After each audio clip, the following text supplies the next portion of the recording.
વિદ્યાર્થી મિત્રો નમસ્કાર. લાસ્ટ વિડીયોમાં આપણે આયનીય બંધ અને સહસંયોજક બંધની વાત કરી ગયા હતા. રાસાયણિક બંધના બે પ્રકાર. આયનીય બંધ એટલે બે પરમાણુ વચ્ચે ઇલેક્ટ્રોનની આપલે દ્વારા રચાતો બંધ, અને સહસંયોજક બંધ એટલે બે કે તેથી વધુ પરમાણુ તેમની સંયોજકતા ઇલેક્ટ્રોનની ભાગીદારી કરી અને અષ્ટક રચના પ્રાપ્ત કરે ત્યારે જે બંધ બને એ બંધને આપણે સહસંયોજક બંધ કહીએ છીએ.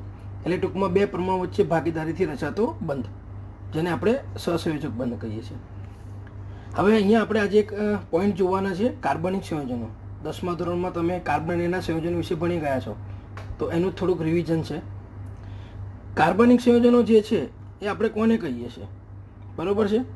તો કે કાર્બન જે છે એ મુખ્યત્વે હાઇડ્રોજન સાથે, ઉપરાંત ઓક્સિજન, નાઇટ્રોજન, હેલોજન અને સલ્ફર જેવા અન્ય તત્વો સાથે સહસંયોજક બંધથી જોડાઈ કાર્બનના સંયોજનો બનાવે છે, જેને આપણે કાર્બનિક સંયોજનો કહીએ છીએ,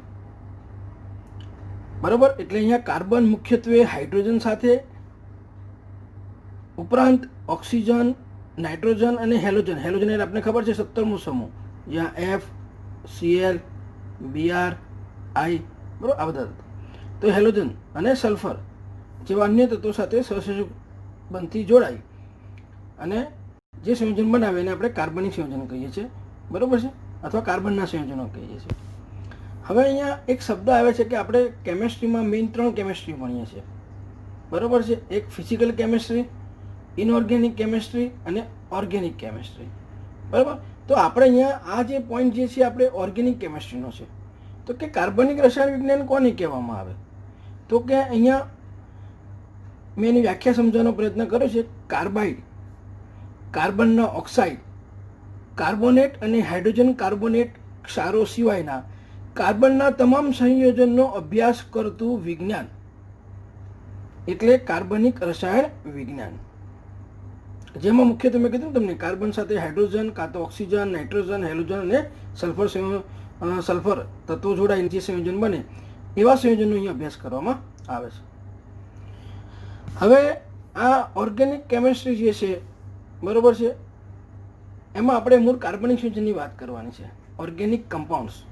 તો પૃથ્વી પર જીવન ટકાવી રાખવા માટે આ કાર્બનિક સંયોજનો અનિવાર્ય છે, કારણ કે આપણું ખુદનું શરીર લઈએ, બરાબર છે, તો એ આ ઓર્ગેનિક પદાર્થનું બનેલું છે.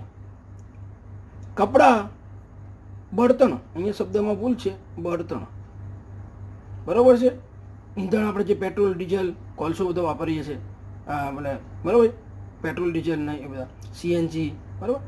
તો એ જે બળતણ જે છે, પોલિમર, આપણે જે પ્લાસ્ટિક, બરાબર છે, રેસાઓ, બરાબર, તો આ બધા જે છે રબર વાપરીએ છીએ, બરાબર, એ પોલિમર. રંગકો, બરાબર, દવાઓ વગેરેમાં આ કાર્બનિક પદાર્થો હોય છે, અને એની ઉપયોગિતાને કારણે એવું કહેવાય છે કે કાર્બનિક રસાયણ એ અત્યંત મહત્વનું છે. આપણે એવું કહેવાય કે રોજ રોજ નવા કાર્બનિક સંયોજનો શોધાય છે. એટલે રસાયણ વિજ્ઞાનમાં સૌથી વધારે પદાર્થો જો શોધાતા હોય તો એ કયા છે? કાર્બનિક પદાર્થો છે, બરાબર. તો આપણે અહીંયા એની આપણે વાત કરીએ છીએ. હવે એવું આનો ઇતિહાસ બહુ જૂનો છે, 200 વર્ષ જૂનો. એટલે શરૂઆતમાં 200 વર્ષની વાત કરીએ પહેલાં, તો રસાયણ વૈજ્ઞાનિકો જે છે, બરાબર, એ એવું કહેતા હતા કે ભાઈ આ કાર્બનિક પદાર્થો જે વનસ્પતિઓ અને પ્રાણીઓમાંથી મળતા પદાર્થો છે. એટલે જે વનસ્પતિ અને પ્રાણીઓમાંથી પડતા પદાર્થો હોય, વનસ્પતિ અને પ્રાણીઓમાંથી મળતા પદાર્થો એને કાર્બનિક પદાર્થો એટલે કોઈ કીધા, અને ખનિજ સ્ત્રોતમાંથી મળતા પદાર્થો જે છે એને અકાર્બનિક પદાર્થો કીધા. એમ અહીંયા કાર્બનિક અને અકાર્બનિક પદાર્થોના ભેદ પાડે. એ વખતે બર્જેલિસ નામનો વૈજ્ઞાનિક થઈ ગયો. એણે એવું કીધું કે આ કાર્બનિક સંયોજનના નિર્માણ માટે વાઇટલ ફોર્સ થિયરી જવાબદાર છે. એટલે કે જૈવ શક્તિ, વાઇટલ ફોર્સ, જૈવ શક્તિ જે છે, બરાબર છે, એ જવાબદાર છે, બરાબર છે. એટલે એ વખતે બહુ અને આ રીતે પ્રચાર કર્યો કે ભાઈ કાર્બનિક સંયોજનનું નિર્માણ જે છે એ આ જૈવ શક્તિ બરોબર છે એના એ જવાબદાર છે કાર્બનિક પદાર્થોના નિર્માણમાં. પણ પછી 1828માં એની એ વાતનું ખંડન થઈ ગયું. ફેડરિક વોલરે એમોનિયમ સાયનેટ NH4CNO એમોનિયમ સાયનેટ એ અકાર્બનિક પદાર્થ છે. એ અકાર્બનિક પદાર્થમાંથી કાર્બનિક પદાર્થ યુરિયા NH2CO NH2 નું સંશ્લેષણ કર્યું અને એના પરથી એ જે પેલી જૈવ શક્તિની ધારણા હતી બર્જીલેસે આપેલી કે કાર્બનિક પદાર્થ આમાંથી જ મળે છે, એ વાતનું શું થઈ ગયું, અહીંયા ખંડન થઈ ગયું. બરાબર. એટલે કાર્બનિક પદાર્થમાંથી પણ અકાર્બનિક પદાર્થમાંથી પણ કાર્બનિક પદાર્થ બને છે. ત્યાર પછી તો બરાબર, એટલે અહીંયા મેં તમને સમીકરણ આપીને સમજાવ્યું છે કે NH4CON આ એમોનિયમ જે સાયનેટ જે છે બરાબર, એ એમોનિયમ સાયનેટનું આ સૂત્ર છે NH4CNO બરાબર. આ એમોનિયમ સાયનેટને તમે ગરમ કરો, ડેલ્ટા એટલે ગરમ, તો એમાંથી શું મળે છે, યુરિયા મળે છે. તો યુરિયા એ શું છે, કાર્બનિક પદાર્થ છે, અને આ એમ્યુનિયમ સાયનેટ શું હતો, અકાર્બનિક પદાર્થ હતો. તો અકાર્બનિક પદાર્થમાંથી કાર્બનિક પદાર્થ બન્યો, એટલે પેલી જૈવ શક્તિ જવાબદાર છે કાર્બનિક સંયોજનના નિર્માણ માટે બરાબર છે. બર્જીલેસ છે એની આ વાતનું આ ફેડરિક વોલરે ખંડન કર્યું. ત્યાર પછી તો અહીંયા બીજા બે વૈજ્ઞાનિકોએ આ વાતનું ખંડન કર્યું કે કોલ્બેએ પ્રયોગશાળામાં અકાર્બનિક સ્ત્રોતમાંથી એસિટિક એસિડ મેળવ્યો અને બર્થલોટે પણ મિથેનનું સંશ્લેષણ કર્યું અકાર્બનિક સ્ત્રોતમાંથી પ્રયોગશાળામાં. એટલે આ જે વાત હતી આગળની બર્જીલેસની બરાબર છે કે કાર્બનિક સંયોજનના નિર્માણ માટે જૈવ શક્તિ જવાબદાર છે, એ વાતનું અહીંયા ખંડન થઈ ગયું બરાબર. તો એક અહીંયા આપણે આ વાત હતી. એના પછી આપણે જોઈએ છે કે મેં હમણાં જ કીધું કે કાર્બનિક પદાર્થો સૌથી વધારે એનું સંશ્લેષણ થાય છે, નવા નવા શોધાય છે. તો એની પાછળનું મુખ્ય કારણ શું, તો અહીંયા કાર્બન જે છે આપણે 14મા સમૂહનું તત્વ છે, અને આ કાર્બન જે છે એમાં જોવા મળતા બે વિશિષ્ટ લક્ષણો ખાસ અહીંયા જવાબદાર છે બરાબર. આ બે વિશિષ્ટ લક્ષણો કયા કયા બે વિશિષ્ટ લક્ષણો છે, તો એક છે કેટેનેશન અને બીજો છે ચતુર્થ સંયોજકતા. કેટેનેશન એટલે અહીંયા કાર્બન એક બીજા કાર્બન પરમાણુ સાથે, બીજો એક ત્રીજા સાથે, એમ એકબીજા સાથે જોડાઈ સહસંયોગ બંધથી જોડાઈને લાંબી કાર્બન શૃંખલા બનાવવાનો આ જે ગુણ જે છે બરાબર છે, એને કેટેનેશન કહે છે. અને એને કારણે અહીંયા આપણને સરળ શૃંખલા, શાખીય શૃંખલા અને વલયવાળા કાર્બનના ઘણા બધા સંયોજનો જોવા મળે છે. એ જ રીતે બીજો વિશેષ લક્ષણ હતું ચતુઃસંયોજકતા. તો કે કાર્બન એ કાર્બન સાથે અથવા તો અન્ય પરમાણુ સાથે બરાબર છે જે એક સંયોજકતા ધરાવતા હોય એની સાથે જોડાઈ અને અનેક સંયોજનો બનાવે છે બરાબર. દાખલા તરીકે અહીંયા જો આ મિથેનનું સૂત્ર લખ્યું છે, આ ક્લોરોમિથેનનું સૂત્ર લખ્યું છે, તો અહીંયા કાર્બન એ હાઇડ્રોજન સાથે અને અહીંયા કાર્બન એ હાઇડ્રોજન ઉપરાંત Cl સાથે જોડાયેલો છે. આ ઉપરાંત અહીંયા લખવો તો લખાય આ રીતે કે કાર્બન એ પોતે બીજા એક કાર્બન સાથે આ રીતે જોડાય બરાબર છે, અને આમાં જુદા જુદા કાર્બનિક સંયોજનો બનાવે. તો આમ આ અનેક કાર્બનિક સંયોજનોનું જે સંશ્લેષણ થયું એના માટે કાર્બનમાં જોવા મળતા બે વિશિષ્ટ લક્ષણો જવાબદાર છે, એક કેટેનેશન અને બીજું ચતુઃસંયોજકતાનું બરાબર. એટલે આ રીતે અનેક કાર્બનિક સંયોજનનું સંશ્લેષણ થાય છે. હવે મિત્રો આપણે કાર્બનિક સંયોજનની વાત કરીએ તો એમાં સરળતમ કાર્બનિક સંયોજન, સાદું કાર્બનિક સંયોજન કહેવાય, તો એ છે હાઇડ્રોકાર્બન. આ બરોબર ધ્યાન રાખજો, હાઇડ્રોકાર્બન. કે એની વ્યાખ્યા આપી તો આપી શકાય કે જે કાર્બન સંયોજનો અથવા કાર્બનિક સંયોજનો માત્ર કાર્બન અને હાઇડ્રોજન ધરાવે છે તેમને આપણે હાઇડ્રોકાર્બન કહીએ છીએ. તો જે કાર્બન સંયોજનો અથવા કાર્બનિક સંયોજનો માત્ર કાર્બન અને હાઇડ્રોજન ધરાવે છે તેમને હાઇડ્રોકાર્બન કહેવાય છે. અને આ હાઇડ્રોકાર્બન જે છે બરાબર છે એના બે પ્રકાર છે, એક સંતૃપ્ત હાઇડ્રોકાર્બન અને બીજો અસંતૃપ્ત હાઇડ્રોકાર્બન. હવે મિત્રો સંતૃપ્ત હાઇડ્રોકાર્બન કોને કહેવાય, તો અહીંયા કાર્બન જે છે બરાબર છે એ કાર્બનના પરમાણુઓ માત્ર એકલ બંધથી જોડાયેલા હોય તેવા હાઇડ્રોકાર્બનને બરાબર. દાખલા તરીકે અહીંયા એક ઉદાહરણ લખીને સમજાવું તો આ એક કાર્બનનું કાર્બનિક સંયોજન છે, તો જો એમાં બધા સિંગલ બંધથી જોડાયેલા છે. એક બીજું ઉદાહરણ અહીંયા લખું તો આ રીતે કાર્બન એ કાર્બન સાથે અને બીજા અન્ય હાઇડ્રોજન સાથે સિંગલ બંધથી જોડાયેલો છે. એટલે આ હાઇડ્રોકાર્બનની વાત થઈ બરાબર. તો સંતૃપ્ત હાઇડ્રોકાર્બનની વાત થઈ. કાર્બનના પરમાણુઓ માત્ર એકલ બંધથી જોડાયેલા હોય તેવા હાઇડ્રોકાર્બનને આપણે સંતૃપ્ત હાઇડ્રોકાર્બન કહીએ છીએ. અને એમાં ઉદાહરણ કયું આવે છે, મેઇન એનું આલ્કેન. કયું છે? આલ્કેન. અસંતૃપ્ત હાઇડ્રોકાર્બન કોને કહેવાય? તો કે એમાં કાર્બનના પરમાણુઓ એકબીજા સાથે દ્વિબંધ કે ત્રિપલ બંધથી જોડાયેલા હોય, બરાબર છે. તો તેવા હાઇડ્રોકાર્બનને આપણે અહીંયા અસંતૃપ્ત હાઇડ્રોકાર્બન કહીએ છીએ. સંતૃપ્ત કોને કીધું? કે અહીંયા કાર્બન અને બીજા કાર્બન સાથે સિંગલ બંધથી જોડાયેલા હોય, શોર્ટમાં આપણે યાદ રાખવું હોય તો. જ્યારે અસંતૃપ્તમાં બરાબર છે, કાર્બન એક બીજા કાર્બન સાથે દ્વિબંધી, બરાબર છે, અથવા તો ત્રિપલ બંધથી જોડાયેલો હોય, બરાબર છે. તો એને આપણે અસંતૃપ્ત હાઇડ્રોકાર્બન કહીએ છીએ. અને અસંતૃપ્ત હાઇડ્રોકાર્બનના 3 પ્રકાર છે, એક આલ્કીન, બીજું આલ્કાઇન અને એરિન. તમે 2 પ્રકારની વાત કરીને આવ્યા છો, આલ્કીન અને આલ્કાઇનની. એરિન જે છે આપણે હવે આગળ ભણવામાં આવશે 11માં. બરાબર. તો આપણે પહેલી અહીંયા વાત કરીએ છીએ આલ્કેનની. તો કે આલ્કેનમાં આપણે હમણાં જોઈ ગયા કે કાર્બન કાર્બન પરમાણુ વચ્ચે શું હોય છે? સિંગલ બંધ હોય છે. જો આ રીતે કાર્બન એક બીજા કાર્બન પરમાણુ સાથે, બરાબર છે, અહીંયા સિંગલ બંધથી જોડાયેલો હોય, બરાબર. અને એના નામકરણ માટે શું પ્રત્યય લાગે? એન પ્રત્યય લાગે. પાછળ બોલાય એટલે એન, આગળ બોલાય તો પૂર્વક, બરાબર. એટલે અહીંયા એન પ્રત્યય લાગે, એ એની. આલ્કીનની વાત કરીએ તો એમાં એક અથવા વધુ દ્વિબંધ આવેલા હોય. તો જો અહીંયા 2 કાર્બન છે, એક દ્વિબંધ બતાવ્યો છે, અને અહીંયા જો આ શૃંખલા જે બતાવી છે એમાં આપણને અહીંયા એક કરતાં વધારે દ્વિબંધ બતાવ્યા છે. આલ્કાઇનની વાત કરીએ તો એક અથવા વધુ ત્રિપલ બંધ હોય. તો અહીંયા 2 કાર્બન છે, ત્રિપલ બંધ બતાવ્યો છે, અને અહીંયા આ એક લાંબી શૃંખલા છે, એમાં એક કરતાં વધારે ત્રિપલ બંધ બતાવ્યા છે. અને એરિન એટલે એમાં વિશિષ્ટ પ્રકારનો દ્વિબંધ હોય, એકાંતરે દ્વિબંધ આવેલો છે. અહીંયા દ્વિબંધ, પાછો સિંગલ, દ્વિબંધ, સિંગલ, દ્વિબંધ. 2 કાર્બન વચ્ચે, 2 કાર્બન પરમાણુ વચ્ચે અહીંયા દ્વિબંધ છે, પાછો અહીંયા કાર્બન કાર્બન વચ્ચે સિંગલ બંધ, પાછો આ કાર્બન કાર્બન વચ્ચે દ્વિબંધ, આ કાર્બન કાર્બન વચ્ચે સિંગલ બંધ, પાછો આ કાર્બન કાર્બન વચ્ચે દ્વિબંધ. એટલે એકાંતરે અહીંયા દ્વિબંધ આવેલા છે. એટલે વિશિષ્ટ પ્રકારનો દ્વિબંધ છે, જેની આપણે 11મા ધોરણમાં આગળ ચર્ચા કરીશું, બરાબર. હવે આલ્કેનનું જ્યારે નામકરણ કરવું હોય તો એમાં એન પ્રત્યય લાગે છે, બરાબર. આલ્કીનનું નામકરણ કરવું હોય તો ઇન પ્રત્યય લાગે, અને આલ્કાઇનનું નામ કરવું હોય તો આઇન પ્રત્યય લાગે. એન એટલે એ એની, બરાબર. ઇન એટલે ઈ એની, અને આઇન એટલે વાય એની, બરાબર. આ આપણે ધ્યાનમાં રાખવાનું. હવે હું અત્યારે તમને પહેલી વાત કરું છું અહીંયા એના સામાન્ય સૂત્રોની. તો કે આલ્કેનનું સામાન્ય સૂત્ર શું છે? આ યાદ રાખવાનું છે આપણે. CnH2n, CnH2n + 2, CnH2n + 2, બરાબર. કે જ્યાં n બરાબર નંબર ઓફ કાર્બન એટમ, એટલે કે કાર્બન પરમાણુની સંખ્યા, બરાબર.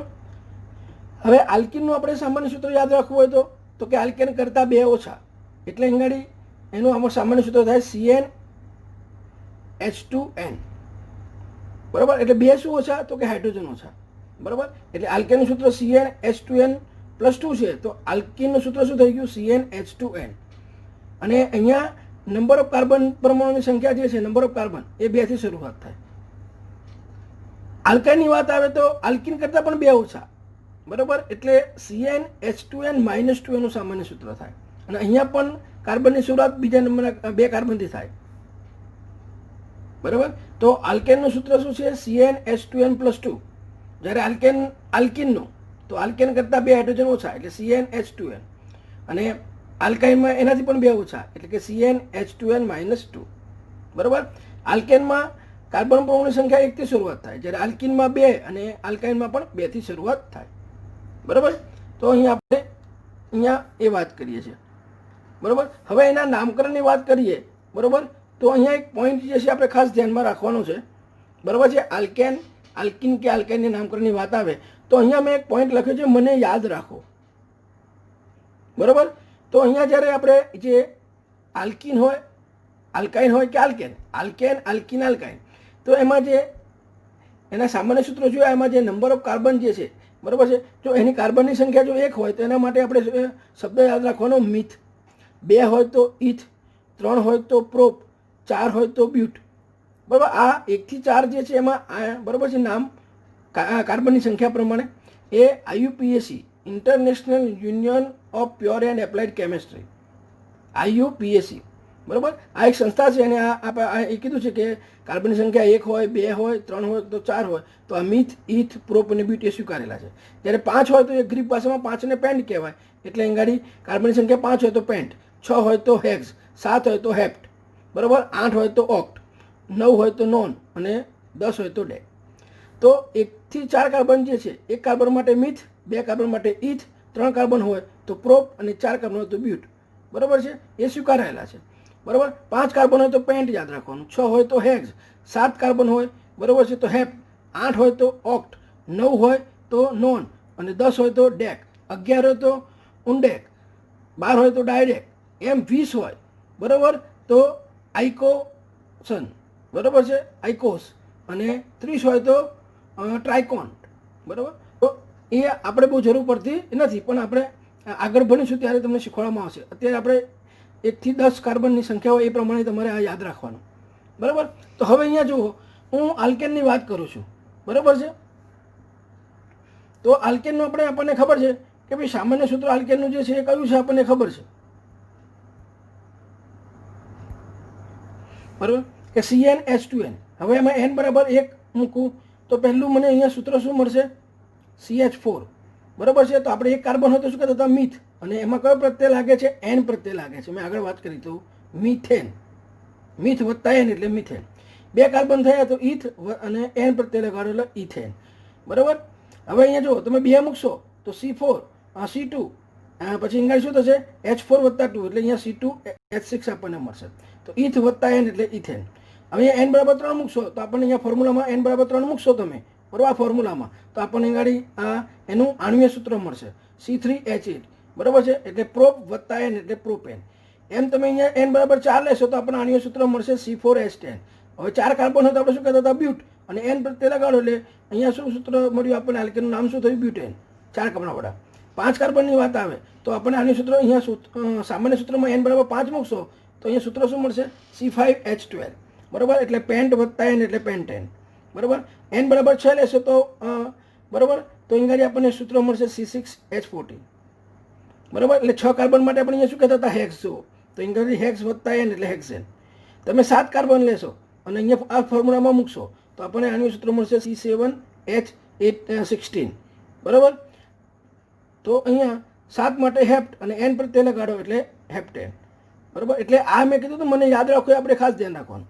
હવે કાર્બનની સંખ્યા 8 થઈ તો આનું સૂત્ર થયું C8H18 બરાબર છે. 8 માટે ઓક્ટ બોલાય અને n પ્રત્યય લગાડો તો ઓક્ટેન બરાબર. 9 લઈએ તો C9H20 C9H20 બરાબર છે. C9 માટે આપણે નોન બોલીએ છીએ તો નોન અને n એટલે નોન n બરાબર. એ રીતે C10 લઈએ તો C10H22 મળે તો અને આપણે એક ડેક લગાવીએ છીએ પ્રત્યે એટલે ડેક વત્તા n એટલે ડેકેન બરાબર. તો આ રીતે આપણે આ જે મને યાદ રાખવાના આ બહુ ખાસ જરૂરી છે. 1 કાર્બન હોય તો મિથ, 2 હોય તો ઈથ, 3 હોય તો પ્રોપ, 4 હોય તો બ્યુટ, 5 હોય તો પેન્ટ, 6 હોય તો હેક્સ, 7 હોય તો હેપ્ટ, 8 હોય તો ઓક્ટ, 9 હોય તો નોન અને 10 હોય તો ડેક. અને એ પ્રમાણે જો આલ્કેન હોય બરાબર છે અને CnH2n+2 ફોર્મ્યુલાનું પાલન થતું હોય તો n પ્રત્યય લગાડો તો આપણને અહીંયા મિથેનથી માંડીને ડેકેન સુધી બરાબર છે બધાના આપણને નામ આવડે બરાબર.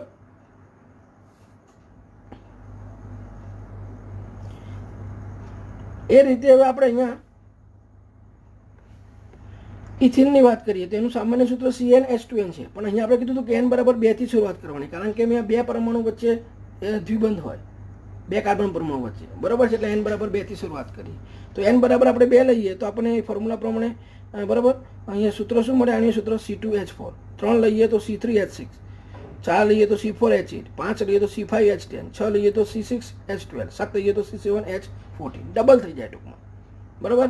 હવે અહીંયા આ જે મેજિક હતું આપણો શબ્દ બરાબર, કે 1 કાર્બન હોય તો મિથ, 2 હોય તો ઈથ બરાબર, 3 હોય તો પ્રોપ, 4 હોય તો બ્યુટ, 5 હોય તો પેન્ટ, 6 હોય તો હેક્સ, 7 હોય તો હેપ્ટ. એનો આપણે અહીંયા ઉપયોગ કરવાનો. તો અહીંયા નંબર ઓફ કાર્બન 2 છે બરાબર છે. તો ઈથ અને આ CnH2n ફોર્મ્યુલા પ્રમાણે આલ્કિન છે બરાબર, તો ઇન પ્રત્યે લાગે એટલે ઈથ વત્તા ઇન એટલે ઇથિન બરાબર. અહીંયા જોઈ લેવાનું કાર્બનના ડબલ હાઇડ્રોજન છે તો આલ્કિન છે જ બરાબર. એટલે અહીંયા C3 એટલે પ્રોપ અને ઇન એટલે પ્રોપિન, C4 એટલે બ્યુટ અને ઇન એટલે બ્યુટિન, C5 એટલે પેન્ટ અને ઇન એટલે પેન્ટિન, C6H12 એટલે હેક્ઝિન, C7H14 એટલે હેપ્ટિન બરાબર. એટલે અહીંયા આપણને સૂત્ર આપ્યું હોય તો એમાં જોવાનું કાર્બનના ડબલ હાઇડ્રોજન છે તો એ આલ્કિન છે અને બરાબર છે. એ પ્રમાણે તમે અહીંયા કાર્બનની સંખ્યા જોવાની અને ઇન પ્રત્યે લગાડવાનું. કાર્બનની સંખ્યા માની લો કે 4 છે તો બ્યુટ, અને કાર્બનના ડબલ હાઇડ્રોજન છે એટલે ઇન પ્રત્યે લાગે એટલે બ્યુટ ઇન બરાબર. આ રીતે તમે પ્રયત્ન કરશો તો યાદ રહી જશે આપણને. એ રીતે હવે અહીંયા આપણે વાત કરીએ છીએ આલ્કાઇનની. તો આલ્કાઇનનું સામાન્ય સૂત્ર છે CnH2n-2. અહીંયા પણ આપણે બે કાર્બન વચ્ચે શું હોય છે, ઓછામાં ઓછું ત્રિપલ બંધ જોઈએ. એટલે અહીંયા નંબર ઓફ કાર્બનની સંખ્યા લઈશું તો એ 2 થી શરૂઆત થશે, નંબર ઓફ કાર્બન. બરાબર. તો અહીંયા 2 મૂકીશું આપણે આ ફોર્મ્યુલામાં, તો આપણને આનું સૂત્ર મળશે C2H2. મેં પહેલાં પણ કીધું હતું કે આલ્કિન કરતાં પણ 2 H ઓછા થઈ જાય. બરાબર. આલ્કિનમાં C2H4 હતા, એની જગ્યાએ અહીંયા C2H2 થઈ ગયા.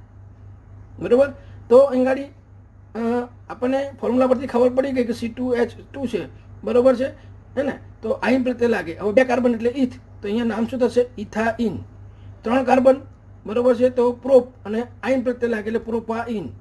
4 કાર્બન, બરાબર છે, હે ને, અને 6 હાઇડ્રોજન છે તો બ્યુટાઇન. 5 કાર્બન છે, 8 હાઇડ્રોજન છે, પેન્ટાઇન. 6 કાર્બન છે, 10 હાઇડ્રોજન છે, હેક્ઝાઇન. 7 કાર્બન છે, 12 હાઇડ્રોજન છે, હેપ્ટાઇન. બરાબર. એટલે અહીં આ મેઇન જે છે આપણે આ એ આપણે ખાસ ધ્યાનમાં રાખવાનું છે. અને આ જે સામાન્ય સૂત્ર છે એ યાદ રાખવાના કે CnH2n+2 હોય તો n પ્રત્યે લાગે, CnH2n હોય એ સૂત્રનું પાલન થતું હોય તો ઇન પ્રત્યે લાગે, અને CnH2n-2 ફોર્મ્યુલા પ્રમાણે આપણને આની સૂત્ર મળતા હોય તો એ આઈન પ્રત્યે લાગે. બરાબર. તો અહીંયા આપણે એક આ ખાસ વાત કરી આલ્કેન, આલ્કિન અને આલ્કાઇનની. એરિનની મેં તમને વાત કરી હતી, એ બી અસંતૃપ્ત હાઇડ્રોકાર્બન છે, વિશેષ પ્રકારનો ચક્રીય, જેને આપણે આગળ 11મા ધોરણમાં વાત કરીશું. બરાબર. તો અહીંયા આ ખાસ આપણે ધ્યાનમાં રાખવાનું છે. હવે મિત્રો આપણે આ આલ્કેન સંતૃપ્ત હાઇડ્રોકાર્બન જે છે એના આણ્વીય સૂત્રો અને બંધારણીય સૂત્રો આપણે જોવાના છે. આણ્વીય સૂત્રો અને બંધારણીય સૂત્રો. બરાબર. તો આપણને ખબર છે કે આલ્કેનનું સામાન્ય સૂત્ર શું છે, CnH2n+2, કે જે આપણે n બરાબર શું લઈએ છીએ, 1 2 3, અને આપણે આગળ જોઈ ગયા તો 1 લઈએ તો આપણને મિથેન મળે. બરાબર. કાર્બનની સંખ્યા 1 લઈએ તો, 2 લઈએ તો આપણને ઇથેન મળે, 3 લઈએ તો પ્રોપેન મળે, 4 લઈએ તો બ્યુટેન મળે, 5 લઈએ તો પેન્ટેન મળે, 6 લઈએ તો આપણને હેક્સેન મળે. એમ આગળ આપણને મળે. બરાબર. હવે અહીંયા આપણે પૂર્વક તરીકે આલ્ક શબ્દનો ઉપયોગ કરીએ છીએ અને પ્રત્યય તરીકે એનનો ઉપયોગ કરીએ છીએ. એટલે આલ્કેન, મિથ એન, મિથ વત્તા એન મિથેન, ઇથ વત્તા એન ઇથેન, આપણે આગળ જોઈ ગયા. બરાબર.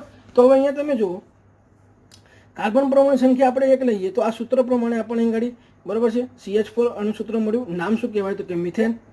બરાબર. હવે બંધારણીય સૂત્ર બનાવવાનું છે. હવે બંધારણીય સૂત્ર જુદી રીતે બનાવવામાં આવે છે, પણ અત્યારે હું તમને અહીંયા સિમ્પલ રીત શીખવાડું. તો આપણને ખબર છે કે કાર્બન જે છે, બરાબર છે, આલ્કેનની વાત કરીએ તેમાં કાર્બન એ બીજા એક કાર્બન પરમાણુ સાથે, બરાબર છે, એ સિંગલ બંધથી જોડાયેલો હોય. તો મિથેનની વાત કરીએ તો એમાં એક જ કાર્બન છે. બરાબર છે. તો એના આપણે સંયોજકતા ઇલેક્ટ્રોન લઈએ તો કેટલા હોય, 4. તો અહીંયા આ જો મિથેન અમે 4 ઇલેક્ટ્રોન સંયોજકતા ઇલેક્ટ્રોન મૂકી દીધા, અને એની જોડે કોણ જોડાયેલું છે, હાઇડ્રોજન જોડાયેલા છે, તો એક એક હાઇડ્રોજન અહીંયા મૂકી દીધો. હવે હાઇડ્રોજનના પોતાના વેલેન્સ ઇલેક્ટ્રોન કેટલા હોય તો કે 1 1, તો એ મૂકી દીધા આપણે દરેક હાઇડ્રોજનના. બરાબર છે. તો અહીંયા તમે જુઓ તો આ રીતે અહીંયા કાર્બન જે છે એ કાર્બનમાં અષ્ટક રચના પૂર્ણ થઈ ગઈ. બરાબર છે. અને હાઇડ્રોજનમાં ડુપ્લેટ પૂર્ણ થઈ ગયું. આ રીતે મેં તમને અહીંયા દોરીને બતાવ્યું છે. તો અહીંયા કાર્બન અને હાઇડ્રોજન વચ્ચે તમે જુઓ તો સિંગલ બંધ બન્યો. બરાબર છે. તો આ રીતે આપણે આ જે મિથેનનું બંધારણ અહીંયા મળ્યું. બરાબર. એટલે અહીંયા આલ્કેનમાં કાર્બન એ સિંગલ બંધ બનાવે એ, બરાબર, પછી હાઇડ્રોજન સાથે જોડાય કે એ કાર્બન સાથે જોડાય. બરાબર. તો આ રીતે જે બંધારણ મળ્યું એને આપણે કયું બંધારણ કહીએ છીએ, એનું બંધારણીય સૂત્ર કહીએ છીએ. એટલે કે ડેશ બંધારણ કહેવામાં આવે. ડેશ અહીંયા જે 2 ઇલેક્ટ્રોન છે ને આપણે દર્શાવી દીધા, આપણે ડેશ વડે દર્શાવ્યા. બરાબર. આ 2 ઇલેક્ટ્રોન છે તેને આપણે જોડી દઈએ તો ડેશ થઈ જાય, લીટી થઈ જાય. બરાબર. એટલે ડેશ બંધારણ કહેવામાં આવે છે. બરાબર. અને આ રીતનું જે બંધારણ આપ્યું છે ઇલેક્ટ્રોન દ્વારા બતાવેલું છે એને ઇલેક્ટ્રોન બિંદુ રચના પણ કહેવામાં આવે છે. બરાબર. હવે આ રીતે જે મેં સૂત્ર લખ્યું CH4, તો એ એનું સંગનિત બંધારણ કહેવાય. કયું બંધારણ કહેવાય? શબ્દ આ છે, સંગનિત બંધારણ. જે આપણે 11મું શરૂ કરશું આ પાઠ 11મા ધોરણમાં ત્યારે આપણે આવશે. બરાબર. તો આ મેં વાત કરી હમણાં તમને મિથેનની. બરાબર. હવે હું એ રીતે ઇથેનની વાત કરું તો આપણે CnH2n+2માં n બરાબર 2 લઈએ તો આપણે આનું સૂત્ર મળે C2H6. કયું સૂત્ર મળે? C2H6, જેને આપણે ઇથેન કહીએ છીએ. તો હવે અહીંયા શું કરવાનું, તો એમાં જો મેં આ 2 કાર્બન મૂકી દીધા. બરાબર છે. અને 6 હાઇડ્રોજન છે તો આ કાર્બનની આજુબાજુ 6 હાઇડ્રોજન મૂકી દીધા. આ એક હાઇડ્રોજન, આ બીજો, ત્રીજો, ચોથો, પાંચમો અને છઠ્ઠો. બરાબર છે. હવે આ તો આલ્કેન છે, તમને ખબર છે કે કાર્બન એ કાર્બન સાથે સિંગલ બંધથી અને હાઇડ્રોજન સાથે પણ સિંગલ બંધથી જોડાય. બરાબર છે. અને આપણે અહીંયા ચેક કરવાનું કે દરેક કાર્બનની 4 સંયોજકતા સંતોષાય છે, તો યસ. આ કાર્બનની પણ 4 સંયોજકતા સંતોષાય, બરાબર. તો આ એનું બંધારણીય સૂત્ર થયું. અને અહીંયા જે મેં દોર્યું છે ઇલેક્ટ્રોનથી, એ એનું ઇલેક્ટ્રોન બિંદુ રચના કહેવાય. અને અહીંયા તમે હવે જોજો ખાસ કે આ જે સૂત્ર થયું, બરાબર છે, હે ને, અહીંયા આપણે બતાવું તો આ રીતે આપણે લખતા હતા.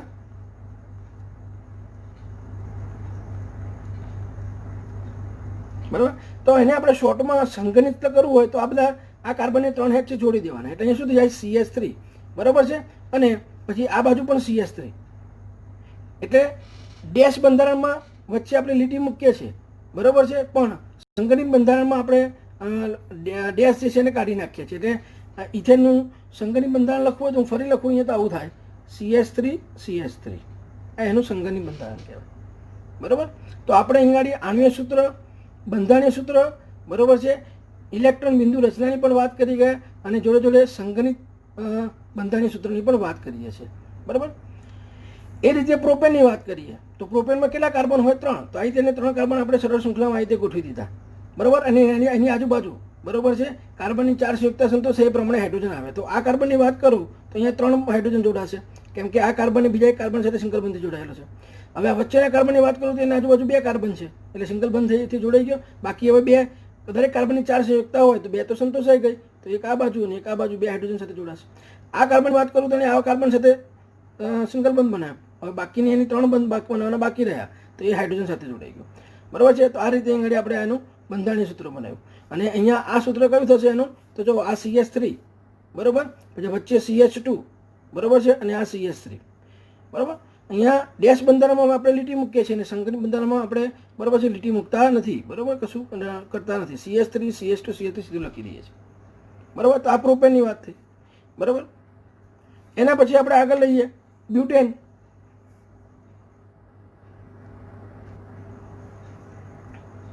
તો બ્યુટેનમાં જુઓ તો આપણે CnH2n+2 પ્રમાણે કાર્બનની સંખ્યા 4 લઈએ તો આપણને આણ્વીય સૂત્ર કયું મળશે? C4H10, બરાબર છે. અને એને આ રીતે હવે આગળ તમને બતાવીએ એ પ્રમાણે તમે આગળ 4 કાર્બનને ગોઠવી દો, બરાબર. 2 કાર્બન એક બીજા કાર્બન સાથે સિંગલ બંધથી જોડાય, એટલે જો આ સિંગલ બંધથી જોડાયો, આ પણ સિંગલ બંધથી, આ પણ સિંગલ બંધથી જોડાયો. હવે એની આજુબાજુ આપણે હાઇડ્રોજન કાર્બનની 4 સંયોજકતા સંતોષાય એ રીતે આપણે અહીંયા ગોઠવી દીધા, બરાબર. આ એક અહીંયા એક ગોઠવ્યો, બીજો, ત્રીજો, અહીંયા ચોથો, 5મો, 6ઠો, 7મો, 8મો, 9મો અને 10મો સિંગલ બંધથી, બરાબર છે. હવે એનું આ જે છે એને એનું સંપૂર્ણ બંધારણ કહેવાય, અથવા ડેશ બંધારણ કહેવાય, અથવા તેને આપણે બંધારણીય સૂત્ર કહીએ છીએ, સ્ટ્રક્ચર ફોર્મ્યુલા, બરાબર. હવે અહીંયા જો આ બંધ કાઢી નાખીએ અને આને આપણે ગ્રુપમાં લખી નાખીએ CH3 CH2 CH2 CH3, તો આ રીતે લખાય. તો આ એનું સંગઠિત બંધારણ છે. એ જ રીતે અહીંયા ભૂલ થઈ છે લખવામાં, બરાબર છે. 5 કાર્બન એટલે અહીંયા શું આવે છે? પેન્ટેન. શું આવે છે? પેન્ટેન, બરાબર છે. તો એમાં આપણને CnH2n+2 માં n બરાબર 5 લઈએ તો શું સૂત્ર મળે આપણને? C5H12, બરાબર છે. હવે તો એના માટે આપણે શું કરવું? પહેલાં 5 કાર્બનને આપણે સિંગલ બંધથી જોડી દો, બરાબર. આ રીતે આપણે 5 કાર્બનને સિંગલ બંધથી જોડી દીધા, બરાબર. હવે એની આજુબાજુ હાઇડ્રોજન આપણે એવી રીતે ગોઠવવાના કે એમાં દરેક કાર્બનની 4 વેલેન્સી એટલે કે 4 સંયોજકતા સંતોષાય. તો જો આ કાર્બનની વાત કરીએ તો અહીંયા તો સિંગલ બંધ બની ગયો, તો બાકીના 3 બંધ જે છે એ હાઇડ્રોજન એની સાથે જોડાશે. અહીંયા વચ્ચે છે એટલે 2 હાઇડ્રોજન આવશે, આ પણ વચ્ચે છે તો 2 હાઇડ્રોજન, આ પણ વચ્ચે છે તો 2 હાઇડ્રોજન, અહીંયા સાઈડ પર છે, છેડા પર છે તો અહીંયા 3 હાઇડ્રોજન આવ્યા, કેમ કે આ કાર્બનને આ કાર્બન જોડે સિંગલ બંધ બનાવ્યો, બરાબર. હવે કન્ડેન્સ રૂપમાં લખવું તો CH3 CH2 CH2 CH2 CH3 આ રીતે લખી શકાય, બરાબર છે. હવે અહીંયા મેં આ પણ એક સૂત્ર લખ્યું છે. તો અહીંયા આપણે આ CH2 જે છે એ 1 કરતાં વધારે વખત છે, તો એને આપણે શું કર્યું? શોર્ટમાં દર્શાવવું તો કૌંસની અંદર CH2 લખી દીધું, એની જેટલી સંખ્યા હોય કૌંસ બહાર મૂકી દીધી, છેડા પર તો CH3 છે જ, તો આ પણ શોર્ટમાં અહીંથી પણ લખાય. એના પછી વાત આવે છે હેક્ઝેનની. તો આલ્કેનનું સામાન્ય સૂત્ર CnH2n+2 માં n બરાબર 6 મૂકતા આપણને આણ્વીય સૂત્ર શું મળશે? C6H14. હવે આગળ બતાવ્યા પ્રમાણે 6 કાર્બન જે છે, બરાબર છે, આ રીતે સળંગ શૃંખલામાં ગોઠવી દો અને વચ્ચે એક કાર્બન બીજા કાર્બન સાથે એક સહસંયોજક બંધથી જોડેલો હોય છે, અને બાકીના અહીંયા કાર્બનની 4 સંયોજકતા સંતોષાય રીતે બધા હાઇડ્રોજન ગોઠવી દેવાના, બરાબર છે. તો આ રીતે આપણે અહીંયા CH3 CH2 CH2 CH2 CH2 CH3, બરાબર છે, એ આપણે હેક્ઝેનનું આપણને બંધારણીય સૂત્ર મળશે. અને એને આપણે સંગઠિતમાં ફેરવવું હોય તો અહીંયા મેં શું કર્યું છે? જો આ CH3 કરી દીધા, આ CH3 કર્યા, બરાબર છે. આ બાજુ છેડા પર બી CH3 તો CH3 કરી દીધા બાજુ, અને વચ્ચે તમે જુઓ તો CH2 CH2 CH2 CH2 સરખા છે, તો એને એક જ વખત લખીને કૌંસ કરી અને શું કરી દીધું? નીચે 4 કરી દીધા, બરાબર. તો આ જે સૂત્ર છે આવું થઈ ગયું. વાસ્તવમાં આ નવું સૂત્ર હતું, CH3 CH2 CH2 CH2 CH3. હવે આ CH2 સરખા છે 4, એટલે આપણે અહીંયા કૌંસ કરી અને CH2 લખીને કૌંસ બહાર 4 કરી દીધા. શોર્ટ માહિતી પણ લખાય. એને સંગણિત એટલે કન્ડેન્સ સ્ટ્રક્ચર ફોર્મ્યુલા કહેવામાં આવે. બરાબર. તો અહીંયા એક આ આપણે વાત કરી.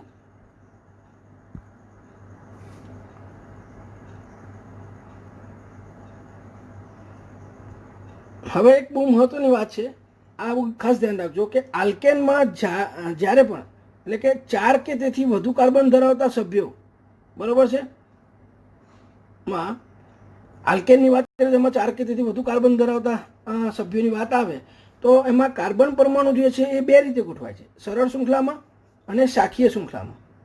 બરાબર છે. અને એને કારણે એના 2 બંધારણ, 2 માળખા આપણને બની શકે, સ્કેલેટન 2 માળખા બની શકે. બરાબર. દાખલા તરીકે એક ઉદાહરણ લઈને સમજાવું કે 4 કાર્બન ધરાવતો આલ્કેન કોણ છે? બ્યુટેન. તો એમાં કાર્બન સરળ શૃંખલા પણ ગોઠવાય, સરળ શૃંખલામાં પણ આ રીતે ગોઠવાય. જો C bond C bond C bond C, બરાબર છે, આ રીતે. અને બાકીની બધા જે આ સિંગલ બંધ એની વેલેન્સી પ્રમાણે, એની શક્યતા પ્રમાણે બધા મૂકી દઈએ તો આ રીતે એના હાઇડ્રોજન ગોઠવાય. તો આ સરળ શૃંખલા કહેવાય અથવા રેખીય શૃંખલા કહેવાય. બરાબર છે. અને કાં તો બીજી શક્યતા એવી છે કે શાખીય શૃંખલા થાય. શાખીય શૃંખલા થાય એટલે શું થાય? બરાબર છે કે અહીંયા સળંગ 4 કાર્બન હતા, એની જગ્યાએ સળંગ અહીં 3 કાર્બન ગોઠવાય અને ચોથો કાર્બન જે છે અહીંયા વચ્ચેના કાર્બનની નીચે ગોઠવાય કાં તો ઉપર ગોઠવાય. તો આ એક શાખા જેવું થયું, બ્રાન્ચ. બરાબર. એટલે એને અહીંયા આ શાખીય શૃંખલાથી બી ગોઠવાય. તો અહીંયા 4 કે તેથી વધુ કાર્બન ધરાવતા આલ્કેન હોય, બરાબર છે, તો એમાં કાર્બન પરમાણુની ગોઠવણી સરળ અથવા તો શાખીય શૃંખલામાં થાય છે. અને એને કારણે બરાબર છે, બરાબર છે, એમાં આપણને 2 સભ્યો જોવા મળે એના. બરાબર છે. તો એના પરથી એક નવો શબ્દ તમારે અહીં શીખવાનો આવશે. બરાબર છે. સ્ટ્રક્ચરલ આઇસોમેરિઝમ અને સ્ટ્રક્ચરલ આઇસોમર એટલે કે બંધારણીય સમઘટકો. તો એની વ્યાખ્યા શું છે? તો કે સમાન આણ્વીય સૂત્ર. જો અહીંયા આ બંનેની વાત કરું, બરાબર છે, આ બંને મેં સૂત્રો લીધા, તો એમાં કાર્બનના હાઇડ્રોજનની સંખ્યા ગણશો તો C4H10 જ થશે. એટલે આણ્વીય સૂત્ર સમાન છે પરંતુ ભિન્ન બંધારણ ધરાવે છે. આ જે છે એ સરળ શૃંખલાવાળું છે, બરાબર, અથવા રેખીય છે, અને આ જો તો કેવું છે? શાખીય છે. બરાબર છે. તો સમાન આણ્વીય સૂત્ર અને ભિન્ન બંધારણો ધરાવતા, બરાબર છે, આવા સંયોજનને આપણે શું કહીએ છીએ? બંધારણીય સમઘટકો કહીએ છીએ. સ્ટ્રક્ચરલ આઇસોમર કહેવામાં આવે છે. બરાબર છે. એટલે તમારે અહીંયા જ્યારે પણ સમઘટકો બનાવવાના હોય ત્યારે આ રીતે પહેલાં સરળ કાર્બન શૃંખલા બનાવી દેવાની આ રીતે. બરાબર છે. જો હું ફરી તમને અહીંયા બતાવું, આ રીતે આ કાર્બન શૃંખલા બનાવી દીધી સરળ. બરાબર. અને પછી તો આપણને આગળ અહીંયા શીખ્યા હતા આ બધા પ્રમાણે કે હાઇડ્રોજન ગોઠવી દેવાના. અને પછી શાખીય શૃંખલામાં શું કરવાનું? તો કાર્બન શૃંખલા જે હતી 4 કાર્બન એની જગ્યાએ ટૂંકી કરી અને એક કાર્બન જે છે એ વચ્ચેના કાર્બનને અહીંયા આપણે જોડી દીધો આ રીતે. એટલે કે આ ઉઠાવીને મેં અહીંયા મૂકી દીધો આ રીતે. અને પછી બરાબર છે, કાર્બનની વેલેન્સી પ્રમાણે, બરાબર છે, બધા હાઇડ્રોજન અહીંયા આપણે ગોઠવી દેવાના. બરાબર છે. તો અહીંયા એક ગોઠવી શકાય, એક અહીંયા ગોઠવાય, એક અહીંયા ગોઠવાય, એક અહીંયા ગોઠવાય, બરાબર છે, પછી અહીંયા ગોઠવાય, બરાબર છે, અહીંયા ગોઠવાય, સાઈડ પર બધે ગોઠવી શકાય. તો જો અહીંયા મેં આ રીતે ગોઠવી દીધા 4 કાર્બન. હવે દરેક કાર્બનની વેલેન્સી પ્રમાણે જો આ કાર્બન અહીંયા સિંગલ બંધથી જોડાયેલો છે, બાકીના 3 અહીંયા ખાલી છે, તો અહીંયા 3 શું આવી ગયા? હાઇડ્રોજન. આ કાર્બનની વાત કરું તો એક અહીંયા ને અહીંયા કાર્બન સાથે જોડાયેલો છે, તો એક જ બંધ બાકી રહ્યો તો એક હાઇડ્રોજન ગોઠવાઈ ગયો. આ કાર્બન તો આના જેવો જ છે, બરાબર છે, એટલે અહીં ગાડી 3 હાઇડ્રોજન ગોઠવાઈ ગયા. આ કાર્બન બી આના જેવો જ છે એટલે 3 હાઇડ્રોજન ગોઠવાઈ ગયા. બરાબર છે. તો આ સૂત્ર મળ્યું. તો આ રીતે આ સરળ અને શાખીય શૃંખલા આપણને જોવા મળે. પણ કેટલા કાર્બન? 4 કે તેથી વધુ કાર્બન ધરાવતા આલ્કેન હોય તો, અને એને એટલે એવા આ જે સભ્યો જે છે, બરાબર, સંયોજનો છે, એને આપણે બંધારણીય સમઘટકો કહીએ છીએ. બરાબર છે. હવે આની આપણે ફોર્મ્યુલા લખ્યું તો એનું આપણે સાદું સંગણિત બંધારણ આપવું હોય, બંધારણીય સૂત્ર, તો આવું થાય: CH3 CH CH3 CH3. બરાબર. તો આ અહીંયા એક બહુ ઇમ્પોર્ટન્ટ પોઈન્ટ આપણે જોયો છે, બંધારણીય સમઘટકો. બરાબર છે. અને યાદ રાખવાનું કે આલ્કેનમાં 4 કે તેથી વધુ કાર્બન ધરાવતા સભ્યો હોય તો આપણને આ બંધારણીય સમઘટકો જોવા મળે. તો બ્યુટેનમાં કેટલા બંધારણીય સમઘટકો જોવા મળે કોઈ પૂછે તો આપણને? તો કે 2. બરાબર છે, હે ને? એક રેખીય અને બીજો શાખીય. બરાબર છે. એનું નામકરણ આપણે પછી શીખવાના છીએ. બરાબર.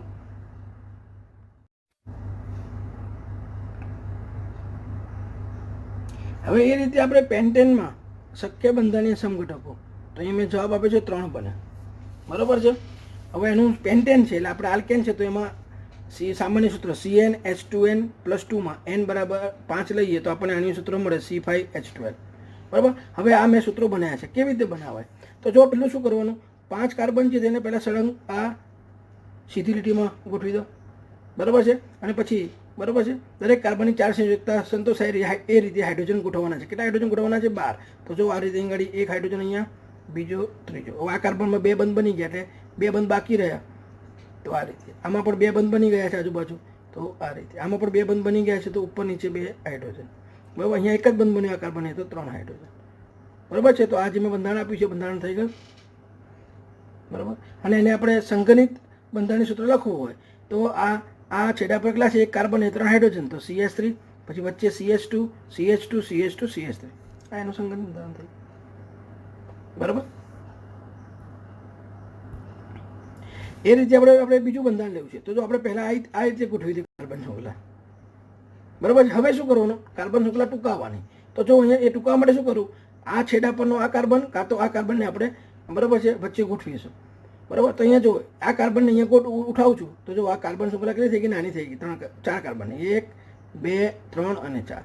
અને આ જે કાર્બન જે છે બરાબર છે ડાબી બાજુને એને મેં અહીંયા નીચે જોડી દીધો. બસ. હવે કાર્બનની 4 વેલેન્સી પ્રમાણે બરાબર છે આપણે બધા હાઇડ્રોજન ગોઠવી દેવાના,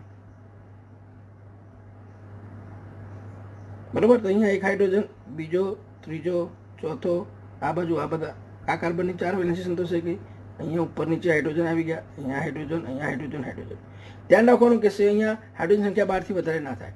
તો આપણને આ બંધારણ મળી ગયું, જેને મેં સંગઠિત બંધારણ સ્વરૂપે લખેલું છે. એ જ રીતે આપણે અહીંયા માની લો કે ત્રીજું બંધારણ બનાવવું છે એનું. તો હવે આપણે આ જો પહેલાં અહીંયા આપણે આ રીતે વાત કરી ગયા હતા,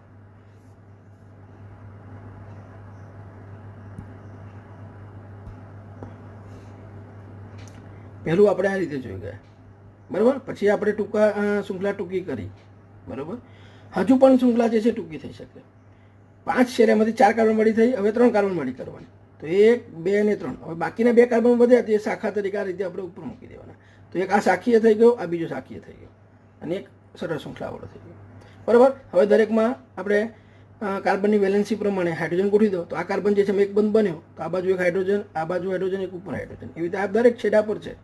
છેડા પર હંમેશા CH3 ગ્રુપ હોય, બરાબર. CH3 એટલે કે અહીંયા H, આ બાજુ પણ H.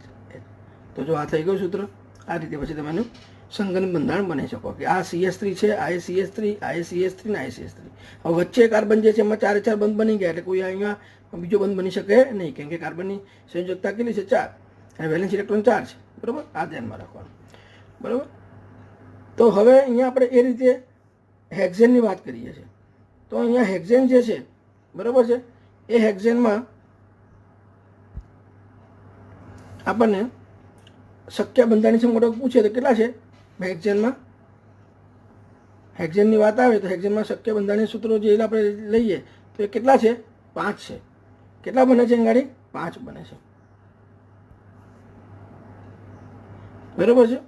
હવે એ 5 આપણે જોવાના છે બંધારણ કેવી રીતે બને છે. તો તમને આગળ હવે પેલા પેન્ટેનમાં શીખવાડ્યા હતા, બરાબર. પહેલાં શું કરવાનું અંગાડી? તો જો અંગાડી આ રીતે આ 5 કાર્બન જે છે, બરાબર છે, એને મેં સળંગમાં ગોઠવી દીધા, બરાબર છે. અને પછી દરેક કાર્બનની 4 સંયુક્ત સંતોષાય એ પ્રમાણે હાઇડ્રોજન આજુબાજુ ગોઠવી દીધા છે, બરાબર છે ને. બરાબર. એટલે એ રીતે એનું આ સૂત્ર મળ્યું CH3, CH2, CH2, CH2, CH2, CH3, બરાબર. એટલે પહેલું આપણે આવું કર્યું, કાર્બન જે છે એ 6 કાર્બન જે છે ને આપણે આમ ગોઠવી દીધા. આ પહેલું બંધારણ, બરાબર. પછી બીજામાં શું કરવાનું કીધું હતું કે એક કાર્બન ઘટાડવાનો, એટલે 1, 2, 3, 4, 5. હવે આ જે એક કાર્બન આપણું જે છે એ બરાબર છે ડાબી બાજુથી બીજા નંબરનો કાર્બન ગણીએ કે જમણી બાજુથી બીજા નંબરનો કાર્બન ગણીએ, સેમ પોઝિશન કહેવાય. એટલે એમણે ગમે તે કાર્બનને અહીંયા આપણે જોડી દીધો. આ બીજું સૂત્ર મળ્યું જે મેં આ દોર્યું છે. બાકીના હાઇડ્રોજન તમે ગોઠવી દો, બરાબર. પછી ત્રીજું વાત આવ્યું, બરાબર છે. તો તમે આ કાર્બન જે વચ્ચે પણ જઈ શકે, બરાબર. એટલે અહીંયા ત્રીજું બંધારણ એનું આ રીતે મળે. આ કાર્બનને આપણે વચ્ચેના કાર્બન એટલે ત્રીજા નંબરના કાર્બન મળે. તો આ એક બંધારણ મળ્યું, આ બીજું સ્કેલેટન, અને આ ત્રીજું એનું સ્કેલેટન થયું, બરાબર છે. એટલે એના પરથી તમે આ બધું બનાવશો બંધારણ, તો આ રીતે બની જશે. કોનું? તમને અહીંયા ત્રીજું સૂત્ર મળશે આ, બરાબર છે. એ પછી તમારે આ રીતે કરવાનું, બરાબર. કે હજુ શૃંખલા જે છે બરાબર છે એને તમારે ટૂંકાવવાની. તો 5 કાર્બનની હતી તમારે શૃંખલા એની જગ્યાએ 4 કાર્બનની કરી દેવાની અહીંયા, બરાબર. તો અહીંયા આગળ 1 2 3 ને 4. હવે 2 કાર્બન વધ્યા તો આ રીતે 2 શાખામાં જોડાયેલો, આ રીતે પણ જોડાઈ શકે, બરાબર છે.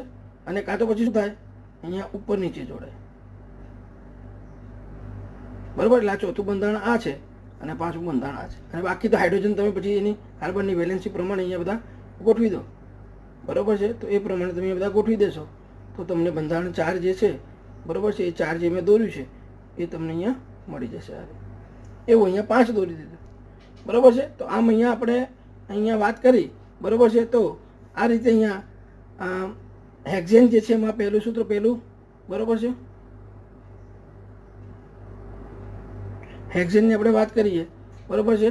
તો એમાં આપણે પહેલું સૂત્ર મળ્યું, સમઘટક આ બીજો, ત્રીજો, ચોથો, બરાબર છે, અને આ પાંચમો, બરાબર. તમે થોડો ટ્રાય કરશો તો આવડી જશે, બરાબર હે ને. અહીંયા ધ્યાન શું રાખવાનું છે, બરાબર છે. તો આપણને કાર્બનની સંખ્યા હોય એ પ્રમાણે પહેલાં સળંગ કાર્બન ગોઠવી દેવાના, બરાબર છે. પછી આ 6 કાર્બનની શૃંખલા સળંગ છે એને આપણે ઘટાડવાની. તો અહીંયા મેં શું કર્યું, 5 કાર્બનની શૃંખલા કરી. હવે છઠ્ઠો કાર્બન જે છે એ કાં તો અહીંયા ગોઠવાય કાં તો અહીંયા, એ આઈડિયલ પરિસ્થિતિ છે. એટલે ગમે તે તમે જગ્યાએ અહીંયા એને ગોઠવી શકો, બરાબર. પછી હજુ પણ કાર્બન શૃંખલા ટૂંકી કરવાની. તો 5ની જગ્યાએ આપણે 4 કરી, તો 2 કાર્બન વધ્યા તો 2 આ રીતે આજુબાજુ ગોઠવાયેલા હોય, અને કાં તો પછી શું હોય, ઉપર નીચે ગોઠવાયેલા હોય, આ રીતે,